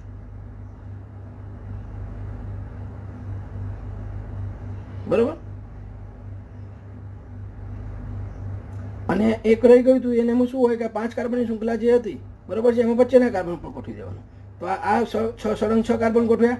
પછી કાર્બન શૃંખલા ટૂંકી કરી તો બીજા નંબરના કાર્બન પર છઠ્ઠો કાર્બન ગોઠવ્યો. પછી ત્રીજા નંબરના કાર્બન પર ગોઠવ્યો, બરાબર, છઠ્ઠો કાર્બન. પછી 5 કાર્બનની જગ્યાએ 4 કાર્બનની શૃંખલા કરી, તેમાં 2 કાર્બન વધ્યા તો આપણે બીજા અને ત્રીજા નંબરના કાર્બનને ગોઠવી દીધા. અને કાં તો પછી શું કરવું પડે, બીજા નંબરના કાર્બનને ઉપર નીચે ગોઠવી દેવા પડે, વધારે શાખા બનાવી દેવાની. તો ટૂંકમાં અહીંયા 1, બરાબર છે, 2 3 4 ને 5 આ જે બનાવ્યા છે બધા સૂત્રો એ રીતે તમારે આપણે બનાવવાના, બરાબર. પ્રેક્ટિસ કરશો તો આવડે. હવે મિત્રો આપણે આલ્કેનની વાત કરી ગયા. હવે અસંતૃપ્ત હાઇડ્રોકાર્બનની આપણે વાત કરીએ તો એમાં આલ્કીનની વાત આવે છે, બરાબર છે. તો એના આણ્વીય સૂત્રો અને બંધારણીય સૂત્રો આપણે જોવા છે. તો એનું સામાન્ય સૂત્ર શું છે, CnH2n, જ્યાં આપણે કાર્બનની સંખ્યા n બરાબર 2 થી શરૂઆત કરીએ છીએ, બરાબર છે. તો અહીંયા આલ્ક વત્તા ઇન પ્રત્યે લાગેલા આલ્કિન. હવે આપણને ખબર છે કે 2 કાર્બન હોય તો ઇથ, 3 કાર્બન હોય તો પ્રોપ, 4 હોય તો બ્યુટ, અને ઇન પ્રત્યે લગાડવાનું, બરાબર. તે રીતે આપણને આલ્કિન મળે. તો અહીંયા જુઓ આપણે કાર્બનની સંખ્યા ફોર્મ્યુલા પ્રમાણે 2 લઈએ તો એનું આણ્વીય સૂત્ર મળે C2H4, જેને આપણે ઇથિન કહીશું, બરાબર છે. 3 લઈએ તો આપણને આણ્વીય સૂત્ર મળશે C3H6, જેને આપણે પ્રોપીન કહીશું. 4 લઈએ તો આપણને આણ્વીય સૂત્ર મળશે C4H8, જેને આપણે બ્યુટીન કહીશું. 5 લઈએ તો કે C5H10 મળશે, જેને આપણે પેન્ટીન કહીશું. 6 લઈએ તો C6H10 મળશે, જેને આપણે હેક્ઝીન કહીશું, બરાબર. તો અહીંયા આપણે કાર્બન પરમાણુ સંખ્યા 2 લીધી, નામ પ્રમાણે આપણને અહીંયા ઇથિન મળ્યું, બરાબર છે, અને સૂત્ર C2H4 થયું, બરાબર. હવે બંધારણીય સૂત્ર બનાવવાનું છે. તો બંધારણીય સૂત્ર બનાવવા માટે શું કરવાનું, આપણને ખબર છે કે આલ્કિન છે તેમાં 2 કણો છે, ઓછામાં ઓછો એક દ્વિબંધ તો હોય, તો આ દ્વિબંધ મૂકી દીધો. હવે દરેક કાર્બનની વેલેન્સી પ્રમાણે આપણે હાઇડ્રોજન ગોઠવવાના. તો આ કાર્બન છે એની 2 સંયોજકતા સંતોષે કે 2 બંધ પડે. તો હવે અહીંયા 2 બાકી રહી, બરાબર. તો આ રીતે તમે એક હાઇડ્રોજન અહીંયા અને બીજો હાઇડ્રોજન આમ મૂકી દો. તો જો આ કાર્બનની 4 વેલેન્સી છે થઈ ગઈ, 4 સંયોજકતા સંતોષે ગઈ, 4 બંધ બની ગયા. આ કાર્બનની વાત તો અહીંયા 2 જ બંધ બન્યા છે, તો બાકીના બીજા 2 હાઇડ્રોજન આ રીતે ગોઠવી દો. તો આ કાર્બનની પણ 4 બંધ બની ગયા, બરાબર છે. તો આ વાત થઈ, બરાબર. આ બંધારણ, તો આ બંધારણ જે દોર્યું છે મેં આ રીતે નીચે આ રીતે દોરેલું છે. હવે માની લો કે એનું આપણે બિંદુ ઇલેક્ટ્રોન બિંદુ રચના દોરી હોય તો પણ દોરી શકીએ. જો આ કાર્બન અને આ કાર્બન, બરાબર છે. હવે આ એક કાર્બન બીજા કાર્બન છે એ, બરાબર છે, આના 4 ઇલેક્ટ્રોન મૂકી દીધા. આના પછી સંયોજકતા ઇલેક્ટ્રોન કેટલા છે, 4, એ આપણે અહીંયા ક્રોસથી મૂકી દીધા, બરાબર છે. હવે આ તો અહીંયા સિંગલ બંધથી જોડાઈ ગયું, બરાબર. હવે આપણે અહીં જોવા જઈએ વાલે બધે હાઇડ્રોજન મૂકી દઉં, બરાબર છે, હે ને, તો આલ્કેન થઈ જાય. હવે અહીંયા આપણને ખબર છે કે આ તો આલ્કીન છે, તો એના માટે અહીંયા શું કરવું પડે આપણે કે 2 કાર્બન જે છે, બરાબર, એટલે આ જે ઇલેક્ટ્રોન જે છે આપણે, બરાબર, હે ને, એને આપણે અહીંયા કેન્સલ આઉટ કરીને અહીંયા મૂકી દેવું પડે. તો આપણે અહીંયા ગાડી શું કરશું તો આ બે કાર્બન વચ્ચે દ્વિબંધ જે છે એમ આપણે બે બે ઇલેક્ટ્રોન એના ભાગમાં પાર્ટનરશિપ કરશે અને અહીંયા પછી શું હશે આ કાર્બનનો એક આ કાર્બનનો એક આ કાર્બનનો એક અને આ કાર્બનનો એક એક હાઇડ્રોજન જોડે પાર્ટનરશિપ કરશે, બરાબર છે. અને આ રીતે બરાબર છે હાઇડ્રોજન સાથે જોડાઈ જશે, બરાબર છે. તો અહીંયા જો આ કાર્બન જે છે બરાબર છે એની અષ્ટક રચના થઈ ગઈ, આ કાર્બનની વાત કરું તો એની પણ અષ્ટક રચના થઈ ગઈ અને દરેક હાઇડ્રોજનની આ ડુપ્લેટ પ્રમાણે બરાબર છે સ્થાયી થઈ ગયા, બરાબર છે. આ રીતનું આખું બંધારણ આપણને મળ્યું.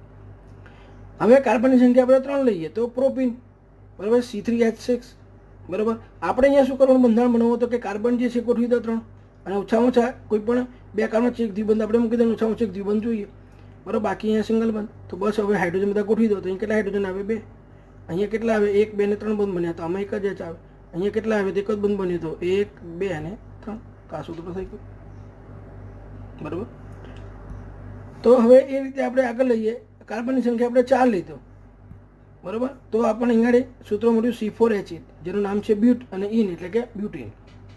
હવે એમાં બે શક્યતાઓ છે, આમ તો એના સંગઠકો અને આપણે સંગઠકોની વાત કરીએ આગળ તો બ્યુટીનમાં પણ આપણને અહીંયા બંધારણીય સંગઠકો જોવા મળે, બરાબર છે. તો એમાં મેં A અને B બંધારણ આપ્યું છે. કેવી રીતે દોર્યું છે તો જુઓ 1 2 3 અને 4 કાર્બન. હવે આલ્કિનની વાત છે એટલે એમાં ઓછામાં ઓછું એક દ્વિબંધ છે તો કોઈ પણ બે કાર્બન વચ્ચે અહીં પહેલાં આ પહેલો અને બીજા ડાબી હાથથી લઉં તો આ પહેલા અને બીજા કાર્બન વચ્ચે દ્વિબંધ મૂકી દીધો, બરાબર. બસ તો આ સૂત્ર થઈ ગયું. બાકી બધા સિંગલ બંધથી જોડી દો. હવે હાઇડ્રોજનની પ્રમાણે ગોઠવી દો તો આ કાર્બનને 2 બંધ બની ગયા એટલે 2 હાઇડ્રોજન આવે, બરાબર છે. તો આ રીતે તમે અહીંયા 2 હાઇડ્રોજન આવી રીતે જોડી શકો. અહીંયા 2 બંધ બની ગયા તો ઉપર એક હાઇડ્રોજન, અહીંયા આ કાર્બન જે 2 બંધથી જોડાઈ ગયો તો અહીંયા ઉપર નીચે 2 હાઇડ્રોજન આવે, અહીં સિંગલ બંધથી જોડાયો તો 3 હાઇડ્રોજન જોડાશે. જોઈ લો કાર્બનની સંખ્યા 4 છે, હાઇડ્રોજનની સંખ્યા 8 છે, બરાબર. તો આ એક સૂત્ર મળ્યું. બીજી શક્યતા કઈ છે એમાં, બરાબર. તો અહીંયા આપણે કાર્બનની સંખ્યા જે છે બરાબર છે 1 2 3 ને 4 તો અહીંયા આપણે આ પહેલા ને બીજા અથવા આમથી ગણીએ તો આ પહેલા ને બીજા આઈડિયલ પરિસ્થિતિ છે, બરાબર. એટલે એ તો આપણે કરી દીધું પણ હવે અહીંયા બીજા ને ત્રીજામાં કાર્બન છે દ્વિબંધ મૂકી દો, બરાબર. તો અહીંયા આ બાજુ સિંગલ બંધ આવશે. બસ હવે હાઇડ્રોજન ગોઠવી દો. આ કાર્બન સિંગલ બંધ બન્યો તો 3 હાઇડ્રોજન જોડે 3 બંધ બનાવશે એટલે એની 4 વેલેન્સી થઈ ગઈ. આ કાર્બનની 1 2 ને 3 સૂચકતા સંતોષાય તો એક હાઇડ્રોજન જોડે બંધ બનાવશે એટલે 4 થઈ ગયા. અને આ 1 2 ને 3 બંધ બનાવ્યો તો ચોથો બંધ હાઇડ્રોજન જોડે બનાવશે. આને એક જ બંધ બનાવ્યો છે કાર્બન જોડે તો બીજા 3 હાઇડ્રોજન જોડે 3 બંધ બનાવશે. તો આમ બ્યુટીનમાં આપણને 2 સંગઠકો એક A અને B મળ્યા, બરાબર. એક બીજી પણ શક્યતા છે આમાં કે અહીંયા આપણે 3 કાર્બન આ જે શૃંખલા જે છે બ્યુટીનમાં 4 કાર્બનની એની જગ્યાએ આપણે 3 કાર્બનની શૃંખલા કરતી હતી અને અહીંયા 2 કાર્બન છે દ્વિબંધ મૂકી દીધો. હવે જો હાઇડ્રોજન ગોઠવીએ તો અહીંયા કેટલા હાઇડ્રોજન આવે, કાર્બન જે છે એ તો સિંગલ બંધથી જોડાયેલો છે તો અહીંયા 3 હાઇડ્રોજન આવે. આ કાર્બનની વાત કરું અહીંયા બરાબર છે તો અહીંયા 3 બંધ બની ગયા 1 2 અને 3 તો 1 હાઇડ્રોજન આવે, બરાબર. અને અહીંયા વાત કરું તો કેટલા હાઇડ્રોજન આવે અહીંયા 2 હાઇડ્રોજન આવે, બરાબર. આ 2 બંધ બની ગયા ને એટલે અહીંયા ઉપર 1 અને અહીંયા 2 આવે પણ હવે એક કાર્બન તો ખૂટ્યો, બરાબર છે. તો હવે અહીંયા શું થશે, બરાબર. તો હજુ તો એક હાઇડ્રોજન આપણે અહીંયા કેટલા છે 4 કાર્બન છે તો 1 2 ને 3 જ કાર્બન થયા. હાઇડ્રોજન કેટલા છે 8 તો અહીંયા તો આપણે 5 જ થયા તો એક કાર્બન અને 3 હાઇડ્રોજન ખૂટ્યા, બરાબર છે. તો હવે અહીંયા શું થશે, બરાબર. તો આ હાઇડ્રોજન જે છે એ રિપ્લેસ થશે, બરાબર. એ અહીં આ કાર્બન પર જશે, બરાબર. એ અહીંયા જે આગળનું જે સૂત્ર હતું આપણું બરાબર છે આ, બરાબર. એનો આ મિથાઇલ આ જે છે બરાબર હાઇડ્રોજન અહીંયા ગયો અને આ મિથાઇલ સમૂહ જે છે અહીંયા જતો રહ્યો, બરાબર. એટલે એ પ્રમાણે અહીંયા આ હાઇડ્રોજન અહીંયા જશે અને મિથાઇલ સમૂહ અહીંયા લાગશે, બરાબર છે. એટલે આપણે જોવા જઈએ તો અહીંયા સૂત્ર શું થશે તો કે અહીંયા આ સૂત્ર જે છે આવું થશે. જો અહીંયા સમજાવું તમને, બરાબર. તો આ જે મિથાઇલ ગ્રુપ છે અહીંયા જશે અને આ H છે એ અહીંયા જશે, બરાબર. તો એ પ્રમાણે અહીંયા CH3 બરાબર છે આ બરાબર, બરાબર. પછી અહીંયા CH3 ડબલ બોન્ડ CH2 આ રીતનું આખું સૂત્ર થશે. તો આ એનું ત્રીજું બંધારણ આપણને મળશે, બરાબર છે. એટલે આ વસ્તુ આપણે ખાસ ધ્યાનમાં રાખવાની, બરાબર. તો આપણે બ્યુટીનની વાત કરી ગયા એ રીતે. હવે અહીંયા વાત કરીએ છીએ આલ્કાઇન, એ પણ અસંતુલિત હાઇડ્રોકાર્બન છે. એના સૂત્રોને બંધારણની વાત કરીએ આપણે, બરાબર છે. તો એનું સામાન્ય સૂત્ર છે CnH2n-2. અહીંયા પણ n બરાબર આપણે 2 થી શરૂઆત કરીશું, કારણ કે 2 કાર્બન વચ્ચે ઓછામાં ઓછું એક દ્વિબંધ અહીંયા જોઈએ. બરાબર. હવે કાર્બન પરમાણુ સંખ્યા આપણે 2 લઈએ તો આલ્ક અને આઇન એ પ્રમાણે ઇથાઇન C2H2, 3 લઈએ તો C3H4 પ્રોપાઇન, 4 લઈએ તો C4H6 બ્યુટાઇન મળે. બરાબર. હવે એના બંધારણ આપણે દોરવાના છે. તો આપણને ખબર છે કે આલ્કાઇનમાં 2 કાર્બન વચ્ચે ઓછામાં ઓછું એક દ્વિબંધ હોય. તો અહીંયા આપણે ઇથાઇનની વાત કરીએ તો 2 કાર્બન વચ્ચે દ્વિબંધ મૂકી દીધો આ રીતે. હવે બરાબર આ કાર્બનની વાત કરું તો 1, 2 ને 3 બંધ બને, ચોથો બંધ બનાવવાનું બાકી. તો કોને જોડે બનાવશે? હાઇડ્રોજન જોડે. આ પણ 1, 2 ને 3 બંધ બનાવે એટલે હાઇડ્રોજન જોડે. તો આ રીતે આ બંધારણ થઈ ગયું. બરાબર. એ રીતે હવે પ્રોપાઇનની વાત કરીએ તો એમાં 3 કાર્બન છે. તો આપણે શું કરવાનું? 3 કાર્બન મૂકી દેવાના અને 2 કાર્બન વચ્ચે ઓછા એક આપણે દ્વિબંધ ટ્રિપલ બંધ મૂકી દીધો. તો હવે આ કાર્બન જે છે એમાં એક બંધ બાકી રહ્યો તો H સાથે જોડાશે. આ કાર્બન જે છે તો વચ્ચે છે આ 3 બંધ બનાવ્યા આ કાર્બન સાથે, અને આ કાર્બન સિંગલ બંધ એટલે આમાં એક પણ હાઇડ્રોજન નહીં આવે. આ કાર્બન એક જ બંધ બન્યો એટલે કેટલા હાઇડ્રોજન જોડાશે? 3. તો આ રીતે આ સૂત્ર થઈ ગયું. બરોબર છે. હવે બ્યુટાઇનની વાત કરીએ આપણે. તો બ્યુટાઇનની વાત કરીએ તો એમાં 4 કાર્બન છે, 1, 2, 3 ને 4. હવે પહેલા અને બીજા કાર્બન વચ્ચે ટ્રિપલ બંધ મૂકી દઈએ તો આ કાર્બન વચ્ચે એક જ આવશે. અહીંયા વચ્ચેના કાર્બન પર નહીં આવે. આ કાર્બન જે છે એના પર બે બાજુ બંધ બન્યા તો ઉપર નીચે એક જ આવશે. આ કાર્બન સાથે એક જ બંધ બનાવ્યું તો ઉપર નીચે 3 જ બંધ આવશે. બરાબર. તો આ સૂત્ર થઈ ગયું. બરાબર છે. અને બીજી શક્યતા છે કે 4 કાર્બન ગોઠવી દેવાના અને એમાં વચ્ચેના 2 કાર્બન વચ્ચે ટ્રિપલ બંધ બનાવી દો તો એ કાર્બન બરાબર આ રીતે એ કાર્બન સાથે કોઈ પણ H નહીં આવે, કારણ કે જો આ 4 બંધ બની ગયા, આ 4 બંધ બની ગયા. બરાબર. હવે આ કાર્બન જે છે સિંગલ બંધથી જોડાયો છે તો એક જ H આવશે, અહીંયા એક H આવશે અને એક અહીં H આવશે. આ કાર્બન અહીંયા સિંગલ બંધથી જોડાયો છે તો અહીંયા એક H આવશે, એક અહીં એક H આવશે, એક અહીં H આવશે. તો આ બંધારણ થઈ ગયું. તો આ રીતે આપણે બ્યુટાઇન જે છે એના પણ 2 સંઘટકો મળે. તો આ રીતે આપણે આ બંધારણ આપણે દોરવાના અને પ્રયત્ન કરવાના. બરાબર. હજુ આપણે આગળ તમે 10મા ધોરણમાં કાર્બન જે છે એ બીજા અન્ય તત્વો સાથે જોડાય છે. બરાબર છે. અને જુદા અણુઓ બનાવે છે. બરાબર છે. તો એમાં આપણે આગળ વાત કરીશું. બરાબર છે. તમારે એક શબ્દ આવ્યો તો એ વખતે ભણવામાં ક્રિયાશીલ સમૂહ. કાર્બનિક સંયોજનની રાસાયણિક પ્રક્રિયાઓ આ પરમાણુ કે પરમાણુના સમૂહને આધારે થતી હોય છે. આ પરમાણુ કે પરમાણુના સમૂહને આપણે ક્રિયાશીલ સમૂહ કહીએ છીએ, ફંક્શનલ ગ્રુપ. તમે ભણી ગયા હતા ને, OH એટલે આલ્કોહોલ, COOH એટલે કાર્બોક્સિલિક એસિડ, COOR એટલે એસ્ટર. બરાબર છે. તો એની વાત આપણે થોડી આગળ કરીશું. બરાબર છે. ઓકે. આ જે છે એ પ્રયત્ન કરજો, કેમ કે 11મા ધોરણમાં 2 ચેપ્ટર છે અને આપણે 12મા ધોરણમાં આખું એક પાઠ આવે છે, એટલે બહુ ઇમ્પોર્ટન્ટ છે. બરાબર છે. એટલે આને બહુ ખાસ તમારે ગંભીરતાથી ધ્યાનમાં રાખી અને તૈયાર કરવાનું. આ શરૂઆત છે. બરાબર. આમાં બહુ જ પ્રેક્ટિસની જરૂર પડશે. આ વન ટાઈપ ઓફ મેથેમેટિકલ જેવું છે. જેટલી પ્રેક્ટિસ કરશો એટલો અહીંયા ફાયદો વધારે થશે. ઓકે. અને મારી ચેનલ જો સબસ્ક્રાઈબ ના કરી હોય પ્રિતેશ શેઠ અથવા તો કેમેસ્ટ્રી બાય પ્રિતેશ શેઠ, તો એ મિત્રો કરી દેજો. હું આ રીતે આવા બધા જ વિડીયો મૂકતો રહીશ. બરાબર છે. એટલે ખાસ તમારે ધ્યાનમાં રાખવાનું. બરાબર. અને 11માનો ચેપ્ટર 1 અને 2 જે છે એના વિડીયો બરાબર છે એ મૂકવામાં આવશે. તમારે એ જોઈ લેવાના અને એમાં કોઈ પ્રોબ્લેમ હોય તો તમારે એ જે સાહેબ મૂકે એમને તમારે બરાબર છે વોટ્સઅપ કરીને એના જવાબ મેળવી લેવા.